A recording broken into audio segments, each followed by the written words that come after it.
eu escolhi algumas questões de Enem que envolviam os assuntos anteriores da gente, né? A gente falou aqui já de separação de misturas, a gente falou aqui sobre soluções, então eu saí misturando um pouquinho do que a gente já viu e coloquei aqui na situação para a gente caminhar, tá bom? Peraí, cadê? Eu vou andando com vocês e tô atualizando ao mesmo tempo, mas tá tudo certo, beleza? Peraí.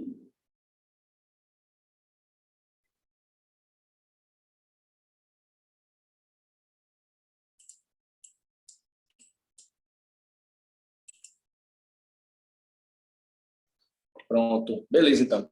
Eu vou compartilhar aqui a tela, tá? E a gente vai organizar aqui nossas questõezinhas. Vamos lá.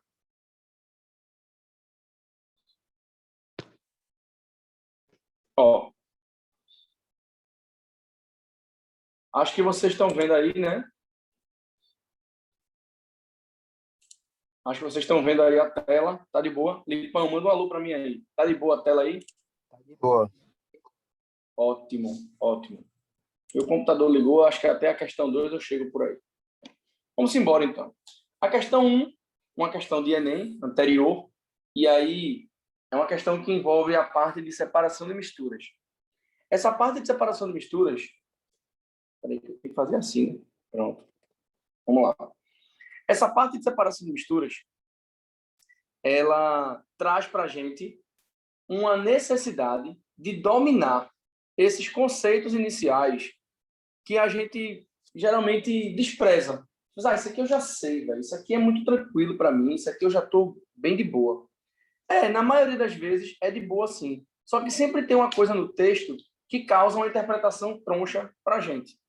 Por exemplo, eu vou ler o texto e vou brincar aí com vocês, abordando cada alternativa dessa. Ele faz assim. Na perfuração de uma jazida petrolífera, a pressão dos gases faz com que o petróleo jorre. Isso é verdade.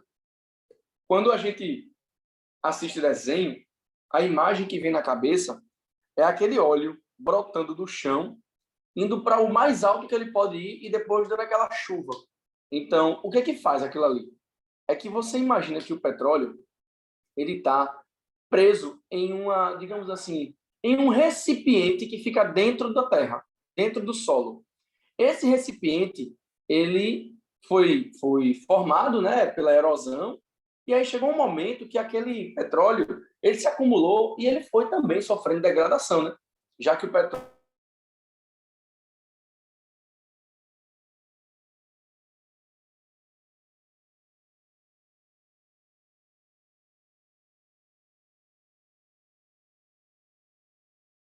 é produto da degradação da matéria. Tinha parado o teu áudio, vice Rodrigo. Deu um delay. Parou? Tá, voltei. Posso voltar? Pode ser? Beleza. Então, quando a gente vê lá o petróleo, né, que ele é produto da decomposição de matéria orgânica, esse produto ele vai produzir gases, principalmente metano, mas também você encontra butano, propano, etano, mas principalmente metano, né?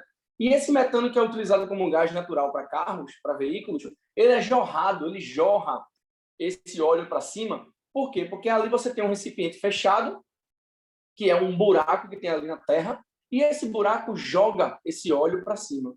E ao jogar esse óleo para cima, você tem ali aquele líquido preto, conhecido como líquido preto do capitalismo, que não serve para nada do jeito que está. Eu estava debatendo ontem com um amigo, ele falou para mim no telefone, né?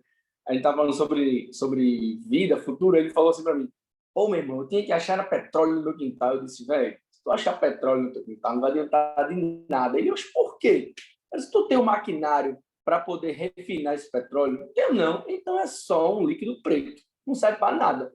Então, o petróleo, ele joga esse óleo para cima porque a pressão lá dentro é muito grande e lembre-se disso, tá? Não serve de nada o petróleo se não for refinado, tá bom? Ao se reduzir a pressão, o petróleo bruto para de jorrar e tem de ser bombeado. No entanto, junto com o petróleo, também se encontram componentes mais densos, tais como água salgada, areia e argila, que devem ser removidos na primeira etapa do beneficiamento do petróleo. Pronto. Eu não quero debater com você que já sabe o gabarito dessa questão decorada. Não. Eu quero que você pense. Estamos falando de um... Eu vou botar como se fosse um recipiente assim. E vou entender o quê? Nesse recipiente, nós temos uma mistura entre petróleo, água salgada, areia e argila. Entenda que o petróleo ele não vai se dissolver na água. A areia também não vai se dissolver na água. E a argila também não vai se dissolver na água. O que é que a gente vai ter aí? A gente vai ter uma grande mistura heterogênea. Vou até colocar aqui. Mistura heterogênea. Entre o quê? Principalmente entre 2 líquidos e 2 sólidos. Então, vai ser muito fácil entender que, como ele está querendo utilizar a primeira etapa do beneficiamento, a melhor coisa que a gente tem a fazer aqui é realizar uma decantação. Porque, ao decantar, eu consigo colocar todo mundo em seu lugar. Como é que fica? Fica assim, ó, petróleo em cima, água embaixo, areia e argila embaixo da água, por serem mais densos. Então, é desse jeito que a gente vai entender que a resposta da primeira questão vai dar a letra A. Beleza, gente? Tranquilidade, sem estresse. Todo mundo de boa aqui comigo? Vamos para a segunda, então, tá? Rapidinho. Vamos entender aqui. Só para ficar melhor, tá?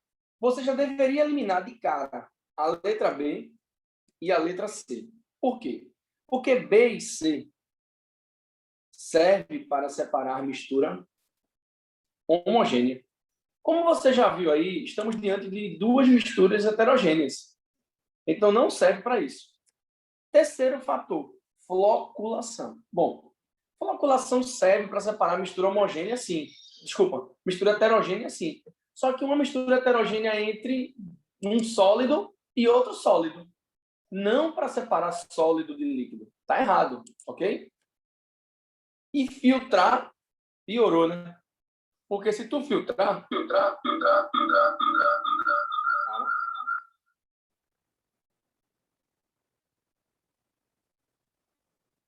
Calma que eu tô chegando. Pronto, agora, resolvido. Se tu filtrar, o que é que vai acontecer? Cheguei, tá? Tô por aqui já. Se tu filtrar, o que é que vai acontecer? Tu vai... Foi, Bia. Foi. Mas tá de boa. Vamos embora. Se tu filtrar, o que é que vai acontecer? Tu vai prender aí o sólido, ele fica retido, tá? E o líquido vai cair. Só que o líquido vai cair tanto a água como o petróleo, que formam uma mistura heterogênea. O filtro ele não vai reter o óleo, ele vai reter apenas a areia e a argila. Por isso que tu não pode filtrar, dá falso. Beleza? Vamos embora. Questão 2 agora. Vamos embora, seguindo o baile. Questão 2 diz assim. O quadro apresenta a composição do petróleo. De novo, petróleo, Rodrigo. Mas, meu Deus, é muito petróleo. É verdade, gente. É muita coisa sobre petróleo. Tá aí. Normalmente, as pessoas são habituadas a pegar questões que envolvem assim, uma tabela e sair correndo, pula ela e vai procurar o que tem nela dentro da tabela. Não está errado, não. São estratégias, tá? Mas eu prefiro entender o que a tabela está dizendo. A tabela diz para mim assim. Ele diz que lá dentro tem gás, gasolina, querosene, lubrificante, parafina e asfalto. Tudo isso é o que a gente chama de petróleo. E ele ainda diz mais. Ele diz que, na ordem crescente de cima para baixo, Pela quantidade de carbonos, você classifica o componente daquela mistura. Aí ele bota faixa de ponto de ebulição. Ó, quais são as faixas? Aqui também, faixas de ponto de ebulição. E depois ele diz para que serve cada coisa. Então, um gás, combustível, somente metano, propano, butano. Gasolina, combustível de motor. Querosene, diesel e combustível de alto forno. Lubrificante, serve como lubrificante mesmo. Parafina, para velas e fósforo. Asfalto, para pavimentar, principalmente estradas. Então, para a separação dos constituintes com o objetivo de produzir a gasolina, eu quero produzir a gasolina. Então, qual deve ser o método? Gente, separar os componentes do petróleo, fazendo o refino dele, deve ser através de uma destilação. Toma muito cuidado com isso. Por quê? Porque os componentes do petróleo apresentam pontos de ebulição muito próximos entre si. Então, como aquela mistura ela é homogênea, para você separar misturas homogêneas, a melhor técnica é utilizando a destilação. Digo mais, é porque ele não explorou, mas essa destilação ela é a fracionada. Ok? Destilação fracionada. Beleza? Por que não pode ser a letra A? Porque a letra A é filtração, e filtração separa a mistura heterogênea. Decantação, mesma coisa. Precipitação, piorou. Centrifugação, também mistura heterogênea. Ou seja, só tem uma letra que separa a mistura homogênea, que é a destilação e é a fracionada. Portanto, letra B de bola. Questão 3. Ele faz assim. Em seu laboratório, um técnico em química foi incumbido de tratar um resíduo, evitando seu descarte direto no meio ambiente.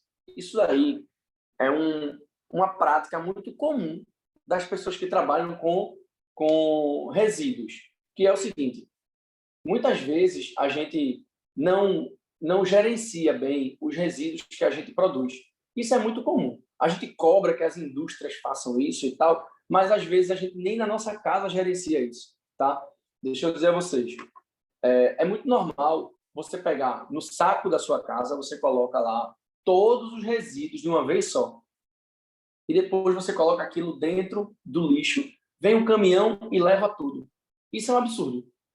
É um absurdo, uma vez que a gente sabe que hoje existem cooperativas e cooperativas de catadores que pegam esse resíduo separado, o que pode ser reciclável, e leva para fazer uma fonte de renda para eles e também para contribuir para o meio ambiente.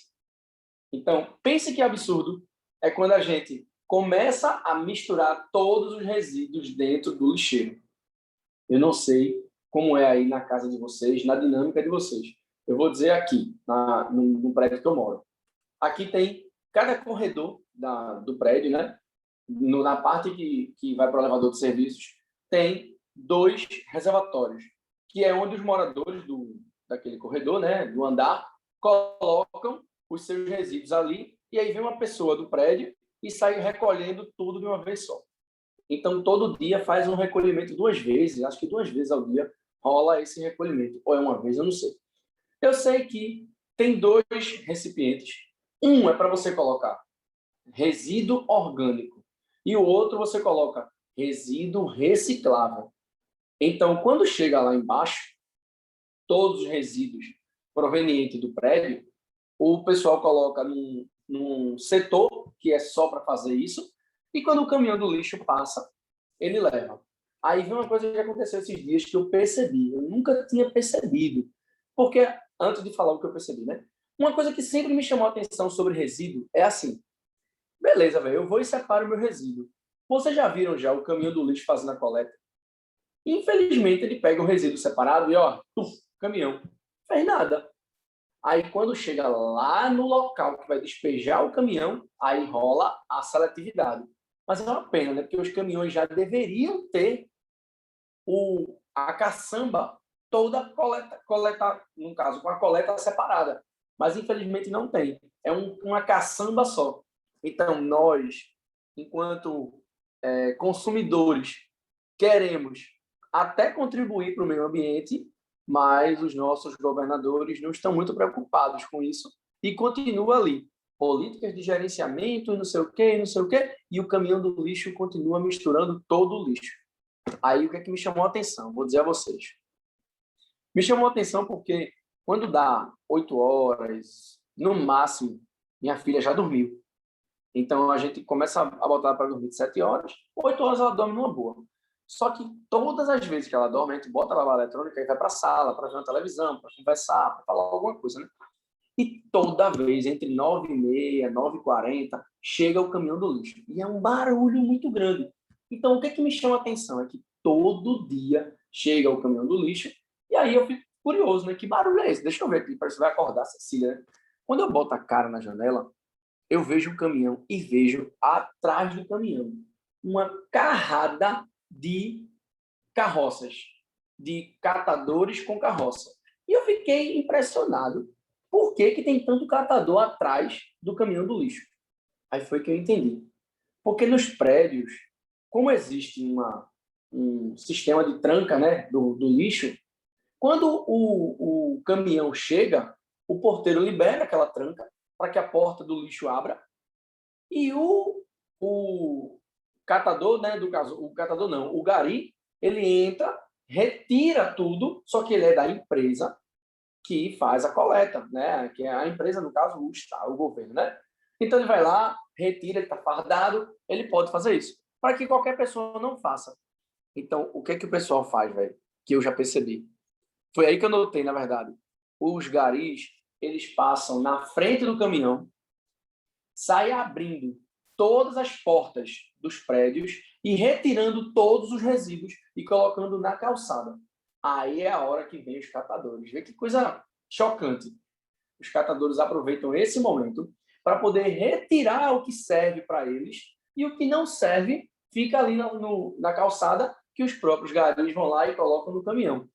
Isso me chamou muita atenção, porque quando você mistura o seu resíduo, você está dando trabalho para alguém que está pensando tanto no meio ambiente como numa fonte de renda. Então, se você já deixa seu resíduo separado, fica muito mais fácil para o catador colocar na sua carroça e fazer o papel do que a empresa responsável pela coleta não faz. Porque os catadores, pelo menos aqui da região que é onde eu moro, conseguem filtrar bem o resíduo e eles não têm acesso aos lixeiros que a gente tem aí para entrar e olá, boa noite, pode abrir o lixeiro aí para pegar o resíduo? Eles não têm esse acesso, eles não são liberados, porque não estão fardados, não sabe quem é quem. Isso me chamou muita atenção. Então, eu sempre fui uma pessoa que me comprometia. Depois de, assim, quando eu era mais novo, não, mas quando eu fui ficando mais velho, fui estudando, eu me comprometia um tanto mais com essa questão de gerenciamento de resíduos. E depois que eu vi essa cena, eu passei a me comprometer mais ainda, porque todas as vezes que eu junto resíduos, eu penso naquele cara de noite tentando arrastar uma carroça e querendo separar o lixo.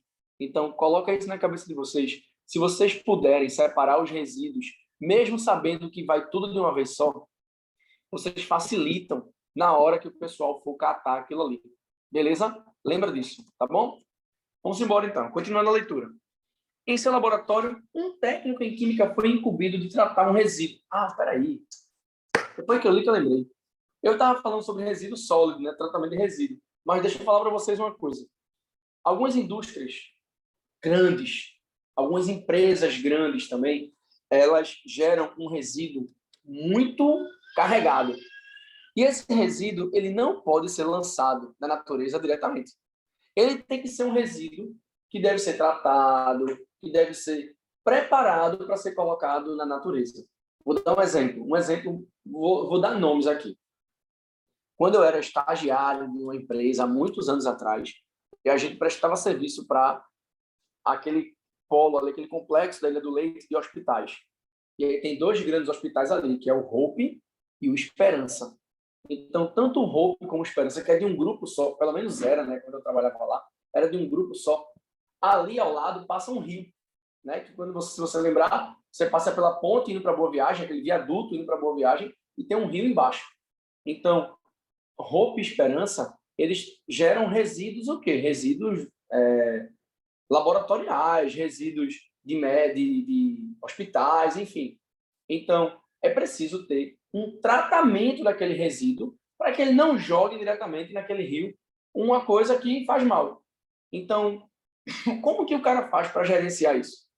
Aí a empresa tem uma estação dentro dela que trata esse resíduo antes de ser lançado para o rio. E aí, qual era o papel da empresa que eu trabalhava? Coletar essa amostra líquida, levar para o laboratório e ver se realmente ali dentro, aquela água que eles estavam colocando, tinha algo que comprometesse digamos assim, o ecossistema ali, né? Então, a gente gerava alguns laudos, né?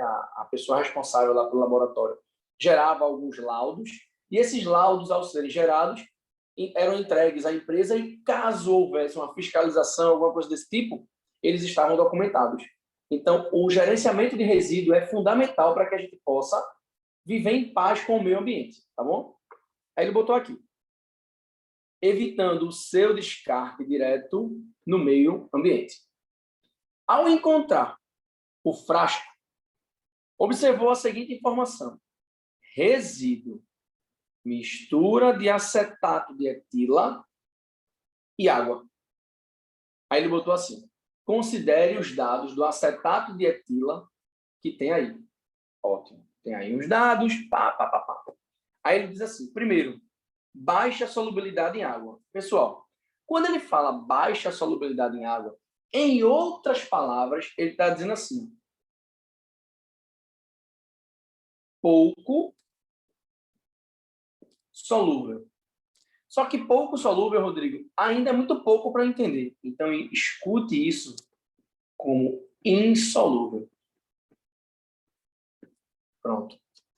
Então, ele deu a maior informação que a questão pode passar para você. Outra, massa específica, 0,9 gramas por centímetro cúbico. Olha aí. Esse dado que você tem é o que a gente conhece por densidade. Densidade.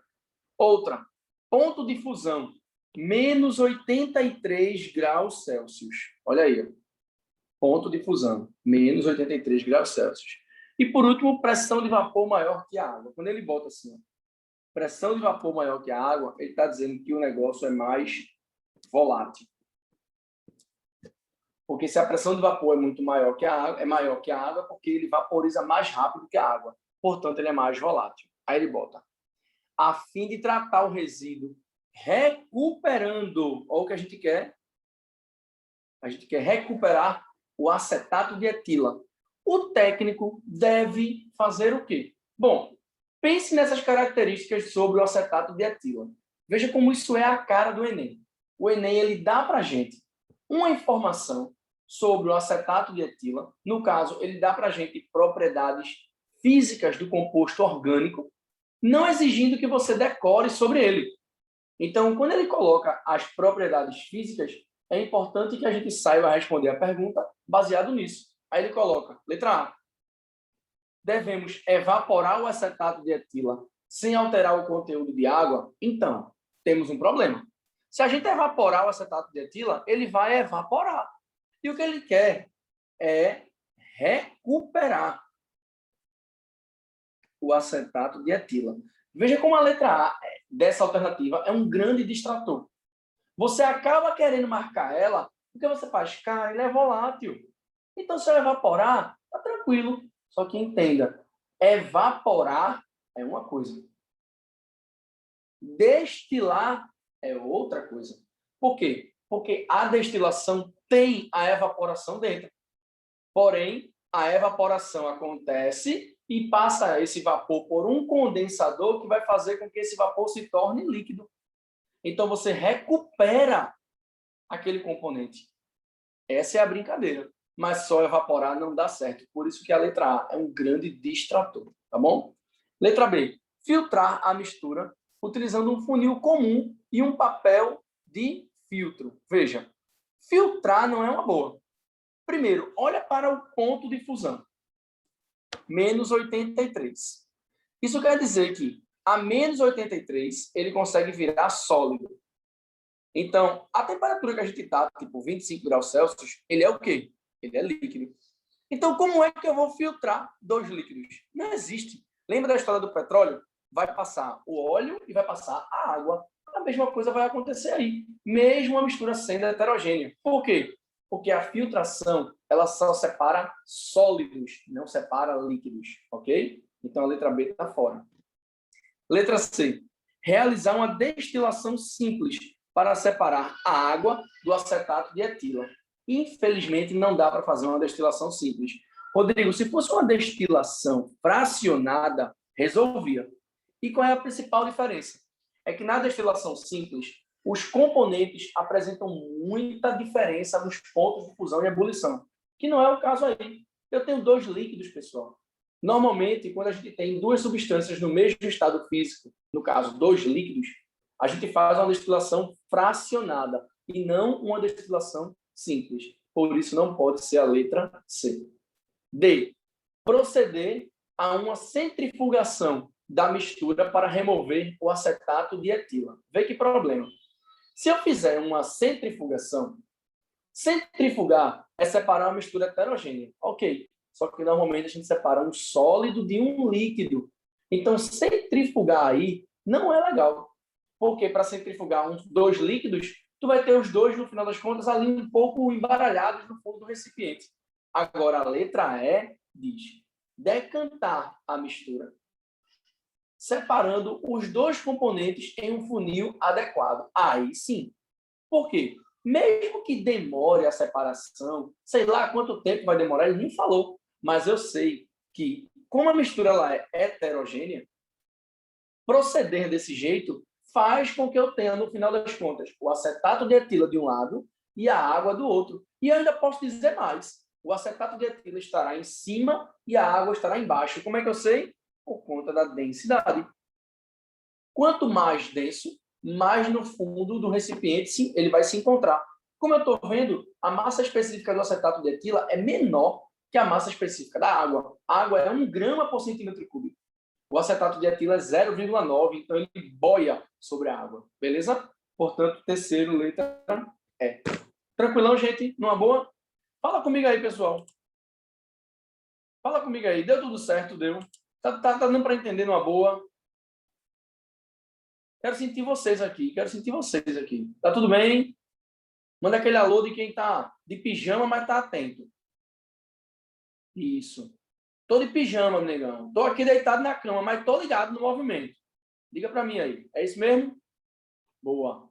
Boa. Foi bom que eu já vi alguns nomes aqui. Já sei quem tá comigo. Ótimo. Muito bom. Muito bom. Muito bom. Muito bom. Beleza, então, galera. Então, questão 3, letra E. Sempre relembrando a parte de separação de misturas. Né? Tô ligado, Thalene. Fique tranquila, viu? Fique tranquila. Tamo junto. É isso aí. Tamo junto demais. Relaxa. Mas assim, tamo junto, eu não tô de pijama não, tá? Tamo junto porque eu te entendo.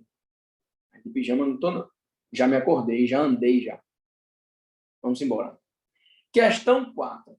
Questão 4 diz assim. Deixa eu dar uma organizada aqui. Ok. Questão 4 diz assim. Industrialmente, é possível separar os componentes do ar. Sim, os componentes do ar, Rodrigo. Meu Deus do céu, nunca imaginei que eu posso separar os componentes do ar. Pode e deve. Como é que a gente deve separar os componentes do ar? E para que a gente separa os componentes do ar? Galera, a gente viveu há pouco tempo um grande problema em Manaus, com a falta de oxigênio para as pessoas que estavam hospitalizadas. Veja, o cara faz assim, Rodrigo, mas no ar não tem oxigênio? É só botar a cara para cima e respirar.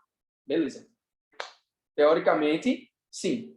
Só que desse ar, 20% é oxigênio. Então, quando tu inalou, não interessa a quantidade de ml que tu inalou. Do que tu inalou, 20% é oxigênio.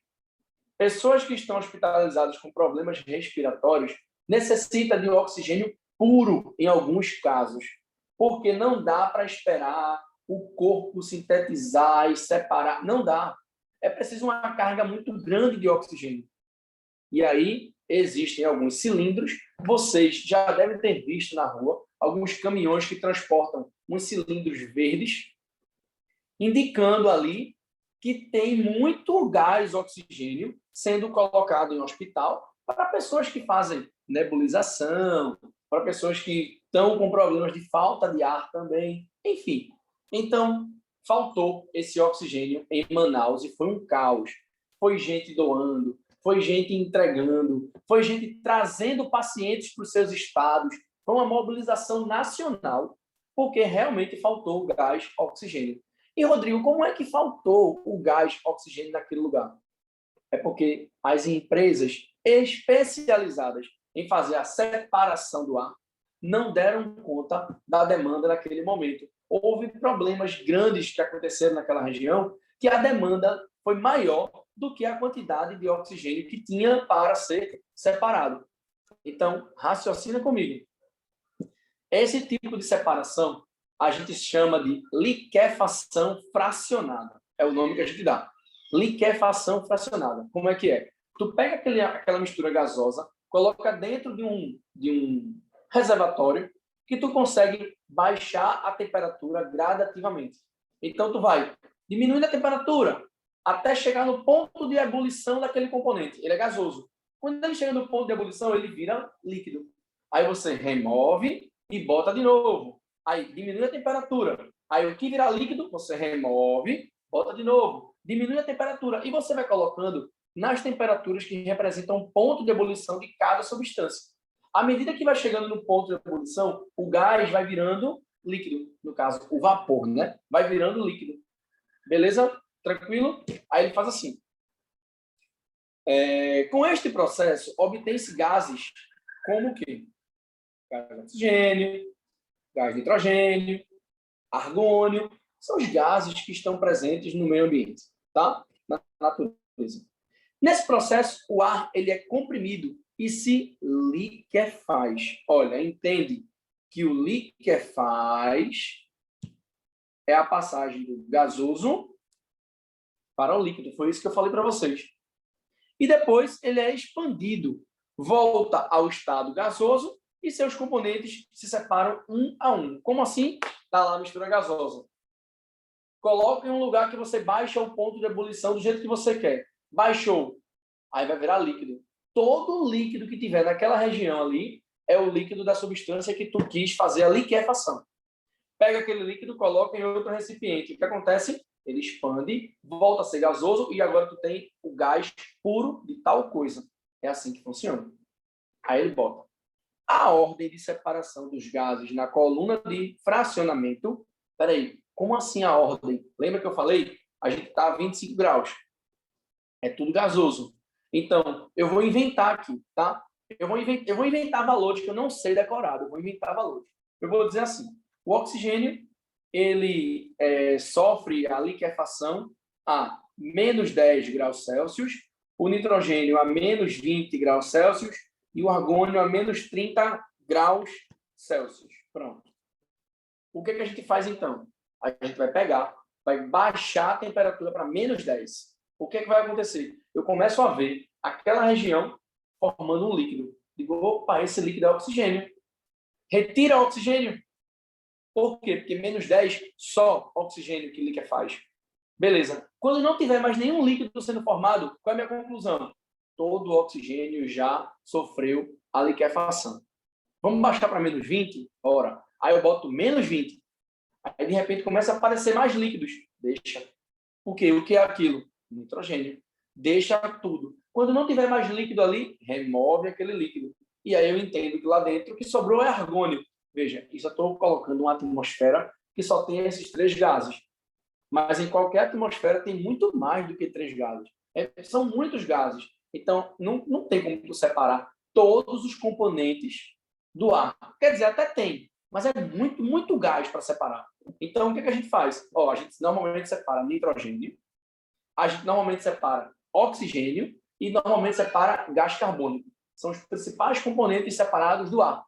Aí você tem alguns que custam mais caro, por exemplo, o hélio, que você encontra para encher bexigas e ornamentar festas, ali também é separado desse jeito, tá bom? A pergunta é: a ordem de separação dos gases na coluna de fracionamento está baseada em qual propriedade da matéria? Cara, a gente acabou de falar. Letra E, na temperatura de ebulição dos gases, ou seja, o gás com menor temperatura de ebulição separa-se primeiro. De boa, gente. Beleza? Pensa nisso, vai com calma. Dá para a gente entender numa boa, sem estresse. Tá bom? Vamos de quinto.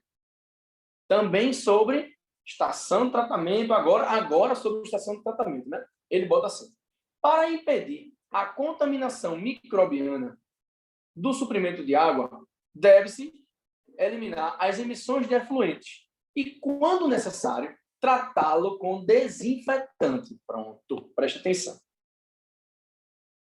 Estamos aí vivendo um momento de pandemia. E aí eu vejo muitas pessoas tomando muitos procedimentos bem errados.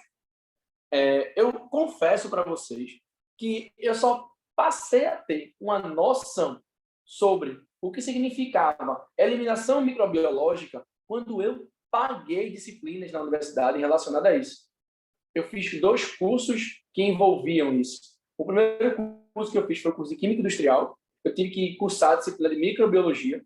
Mesmo fazendo Química Industrial, eu cursei Microbiologia, porque em alguns momentos a gente fazia algumas análises, e dentro do mestrado eu também tive que fazer isso na Microbiologia.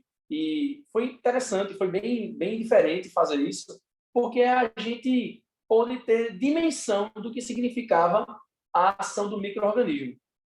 Então, por exemplo, vamos dar uma situação aqui. Às vezes, as pessoas pegam e querem ferver a água para poder utilizar em alguma coisa. Qual é a proposta de ferver a água? Existem 2 procedimentos. Um é, quero esquentar a água. Outro é, quero ferver a água. Entenda. Quando você quer esquentar a água, é porque você só quer uma aguinha morna ali para alguma coisa. Isso é uma situação. Quando a gente quer ferver a água, aí a gente quer que a água atinja 100 graus Celsius. Por quê? Porque naquela temperatura, entende-se que os micro-organismos patológicos que venham a estar presentes naquela água vão ser eliminados. Aí, o que acontece? A galera pega, ferve a água, coloca o que quer dentro daquela água fervendo e deixa. Entendendo que quanto mais tiver ali, mais vai matar o micro-organismo. Resultado, quando aquela água esfria novamente, contaminou de novo aquele meio. Por quê? Porque os micro-organismos que estiverem no ar, eles vão se depositar naquela água e vão ficar permanecendo ali, crescendo, inclusive contaminando o que a gente colocou ali dentro. Então, qual é o certo? A água está fervendo? Coloca o negócio dentro, dá um tempinho e tira logo. Porque já eliminou o micro-organismo, já está tudo certo. Então, eu preciso ter essa dimensão. Se eu não fizer isso, eu vou vacilar. Aí, a questão de ser desinfetante. O que a gente tem que entender? Contaminação por vírus, por bactéria, sei lá, independente de ser coronavírus ou não, a ação desinfetante é a ação de eliminar o micro-organismo. Então, o que acontece? Eu vejo pessoas fazendo assim, eu vou dar uma sugestão, vou dar uma ideia. Hoje de manhã, vou dizer o que aconteceu hoje de manhã aqui no meu prédio. Eu me acordei cedo, não porque eu queria, mas porque minha filha acorda cedo. E aí, assim como eu acordei, eu já disse, filha, vamos dar uma volta. Ajeitei ela, botei ela no carrinho. Quando eu estou entrando no carrinho, apertei o elevador, com ela no carrinho aqui sentada, quando veio aparecer um homem, um morador, que quando a porta abriu, acho que ele não esperava, que era muito cedo, ele não esperava que tivesse alguém acordado naquele prédio, né? E eu estava acordado. Aí a porta abriu no meu andar. Aí quando a porta abriu, eu vi ele rapidamente assim, ó, botando a máscara aí. Opa, bom dia. Aí eu, bom dia, pode descer.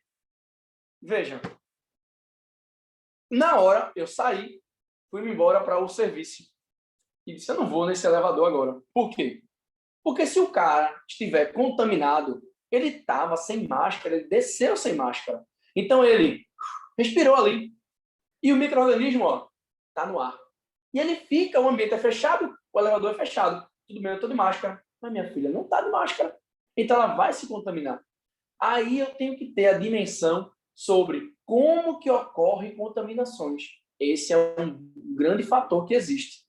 Então, ação desinfetante é você de alguma forma, utilizando produtos de limpeza, utilizando produtos desinfetantes ou até mesmo a água quente, você joga sobre o lugar e vai eliminar o micro-organismo. Não é o caso do coronavírus, água quente, tá? Estou falando sobre qualquer micro-organismo. Eu citei o exemplo do coronavírus porque eu lembrei disso agora de manhã. Mas é qualquer micro-organismo que você tenha, você pode acionar o desinfetante. Então, um grande desinfetante, cara, para qualquer substância, para qualquer ser patológico, seja um vírus, seja uma bactéria, é o tal do hipoclorito. Porque o hipoclorito é o que a gente tem na famosa água sanitária. Então, a água sanitária ela tem uma ação desinfetante muito grande. Eu lembro que quando começou a pandemia, um amigo meu ele comprou um negócio de 5 litros, colocava uma mistura de água com água sanitária e ele borrifava, pô, as compras quando chegava, tipo, sabe aquelas coisas assim de que tem um jato de spray, ele apertava assim e borrifava tudo de uma vez só. Eu fazia, meu irmão, que viagem, pô. Isso daí, tu tá só alimentando tua ansiedade, pô. Porque se tu joga tudo assim de uma vez só, tu não tá fazendo uma limpeza eficaz. Então, eu vejo as pessoas pegando o álcool assim aí, bota na mão, aí bota um pinguinho na mão assim aí. Aí faz, pronto. Tu não fez nada, pô. Tu tá só deixando a mãozinha úmida. Tu não fez que depois vai ficar seca, na verdade. Então, se tu quer fazer uma limpeza eficaz na mão, no que for, tu tem que lavar as mãos direito, vai. O álcool é assim. O álcool é tipo assim, eu peguei no canto. Então eu vou ali, pronto, acabou-se. Mas aí tem gente que faz, eita, já faz um tempão que eu não lavei as mãos. Peraí. Bota um pinguinho de álcool na mão e não fez nada. Isso não serve como ação desinfetante. Principalmente porque as nossas mãos são estruturas sólidas, assim como o nosso corpo. Diferente de ação de água. Todas as vezes que você tem a eliminação de um micro-organismo pela água, você coloca a água sanitária lá dentro. Tem uma dosagem que eles recomendam para você fazer a lavagem dos vegetais que você compra em mercado. Então, esses vegetais aí, frutas, verduras, enfim, ele manda você colocar 1 colher de sopa de água sanitária a cada 2 litros de água. Veja, você vai encher 2 litros, não, 2 não, errei, minto, 5 litros de água. Então, você pega 5 litros de água, coloca num balde, numa bacia, no que for, pega 1 colher de sopa de água sanitária e joga lá dentro e mexe. Aí tem gente que faz, é muito pouco, aí tome água sanitária. Não. Aí você está aumentando a quantidade de hipoclorito, que não faz bem para a gente muito hipoclorito. Pode causar até diarreia. Então, o que a gente deve fazer é obedecer à proporção. 1 colherzinha, tá tudo certo, não tem estresse. E aí aquela água ela fica toda protegida. E assim você lava todos os vegetais que você compra, tá bom? Aí ele bota assim, o ácido hipocloroso, olha, hipocloroso, produzido pela reação entre cloro e água, é um dos compostos mais empregados como desinfetante. Contudo, ele não atua somente como oxidante, mas como um ativo agente de cloração. Então, quando você diz, sei lá, você está na escola, vai tomar água e fala, essa água está cheia de cloro. Não é cloro, acredite. É o hipoclorito proveniente do ácido hipocloroso, tá? A presença... Aí vem um problema.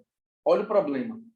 Se naquela água tiver matéria orgânica dissolvida, o cloro reage com a matéria orgânica e produz forma cloroforme.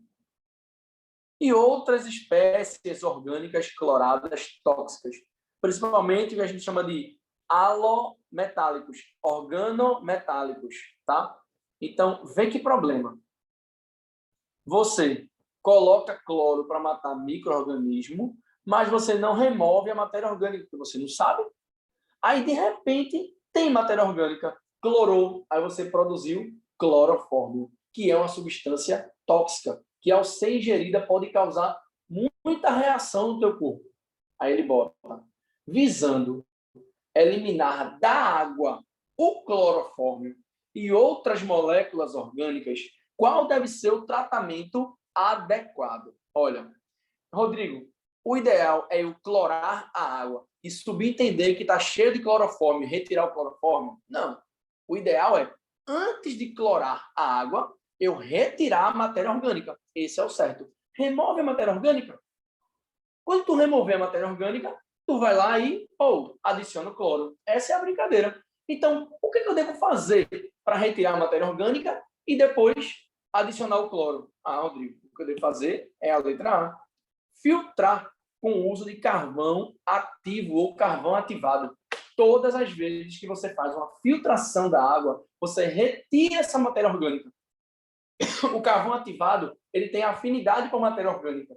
Quando a matéria orgânica passa pela...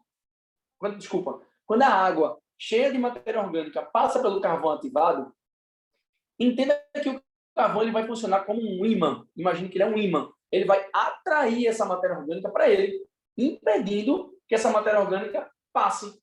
E é essa hora que a gente tem garantia de que a água está sem compostos orgânicos dissolvidos.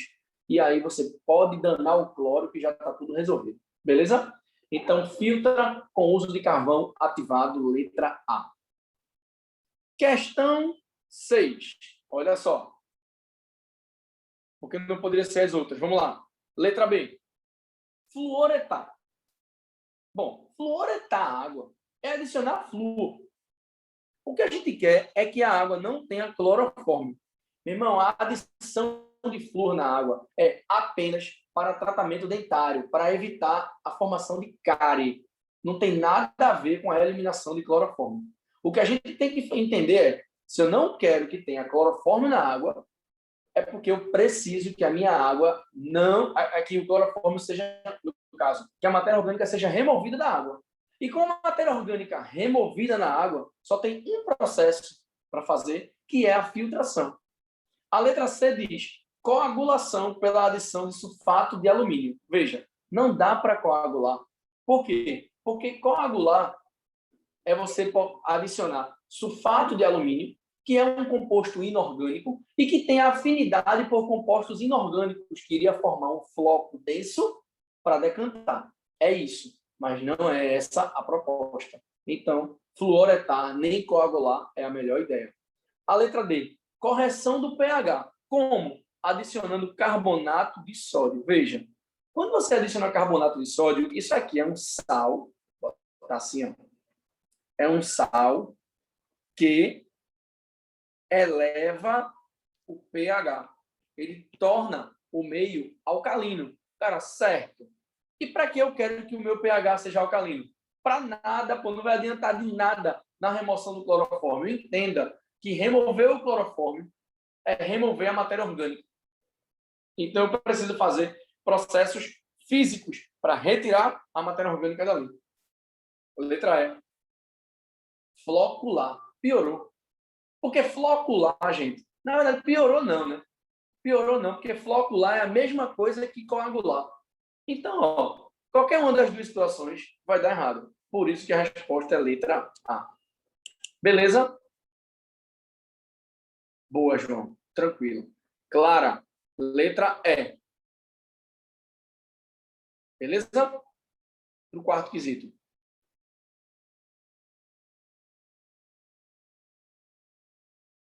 Muito bom, muito bom. Gostei. Questão 6, ele faz assim.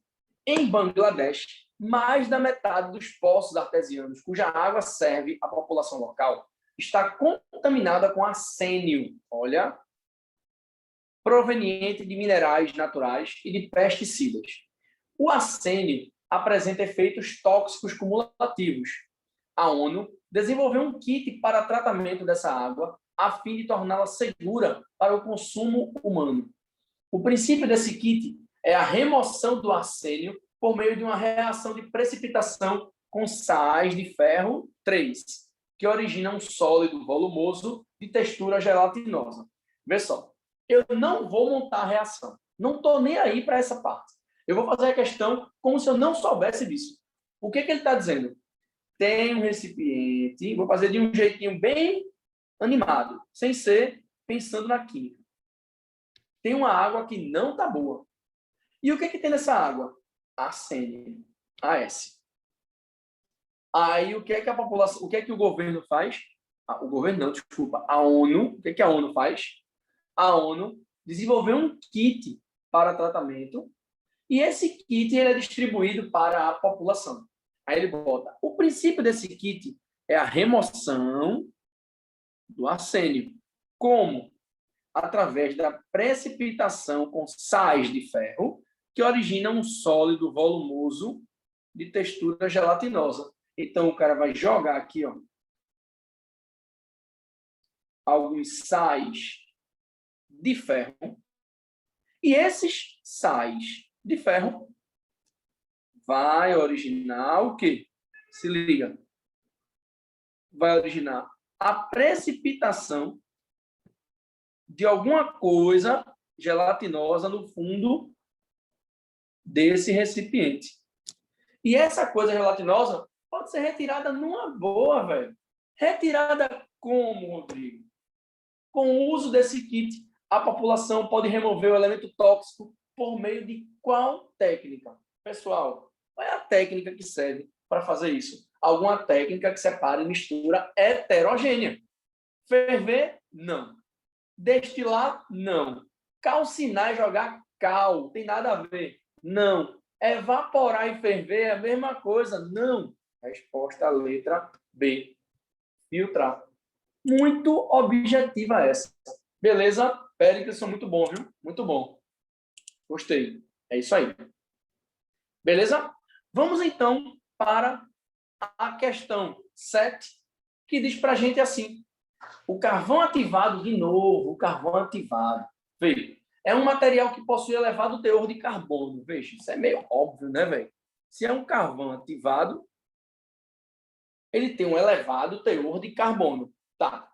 Aí deixa eu dizer a vocês uma coisa. Eu nem vou ler o resto. Eu vou só pegar essa informação e dizer o seguinte para vocês.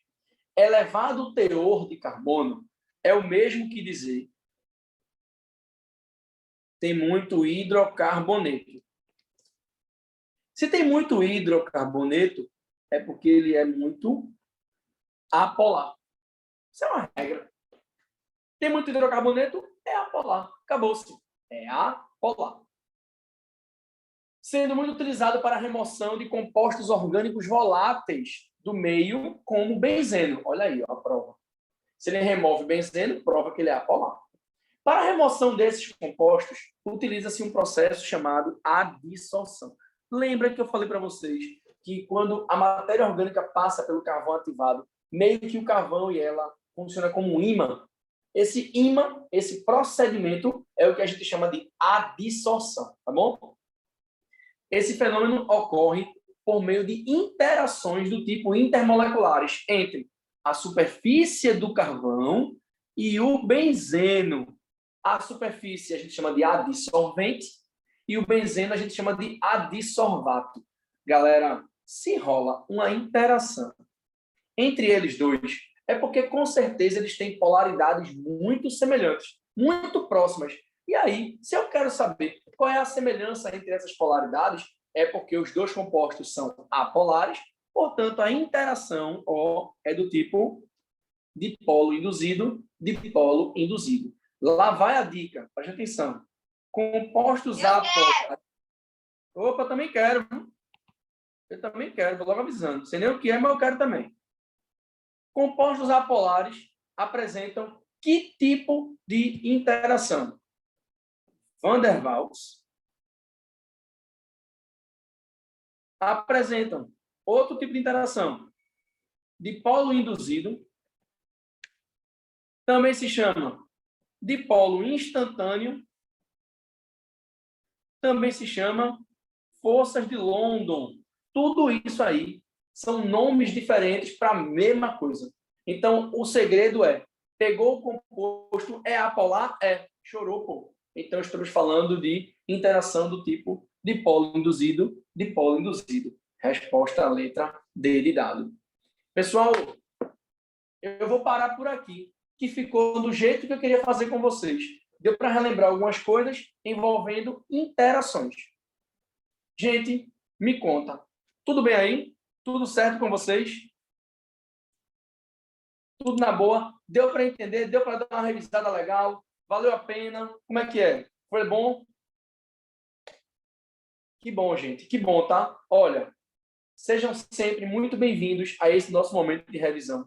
Fiquem à vontade, convidem seus amigos, porque para a gente também é muito importante que vocês estejam aqui chamando os amigos de vocês. Nos ajuda a divulgar o nosso trabalho, divulgar tudo que a gente faz aqui no domingo, durante a semana. A gente faz com muito carinho, com 2 objetivos. O primeiro é que você alcance sua aprovação, e o segundo é que a gente possa se divulgar, porque a gente vive exatamente disso, tá bom? Então, gente, um beijo para vocês.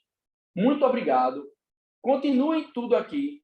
Sigam aí durante o dia. Vocês têm agora Tarcísio, tem André. Não sei quem é aqui na sequência, mas sei que vocês agora têm Tarcísio e tem André. Então, ó, um super beijo para vocês. Um bom restinho de domingo. Restinho não, né? Que começou agora. Um bom resto de domingo, tá? E até a próxima semana, se Deus quiser, aqui no mesmo encontro, tá bom? Valeu, galera. Tchau, tchau.